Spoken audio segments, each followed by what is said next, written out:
If you want to be a true closer, somebody that is just a thoroughbred and is a rainmaker, there's a 3-part process, 3-step formula that I've understood over time that works. Number 1 is your identity. You have to identify as a closer. You have to align 100% that you're confident in yourself, and you got to sell yourself first. You got to close yourself.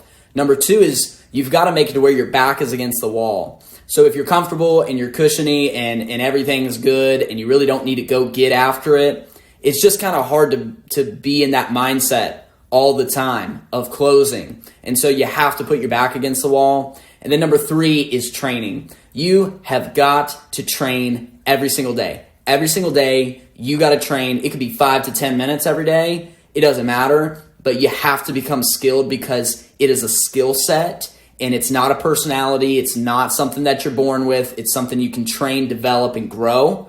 That's the formula to become a real closer.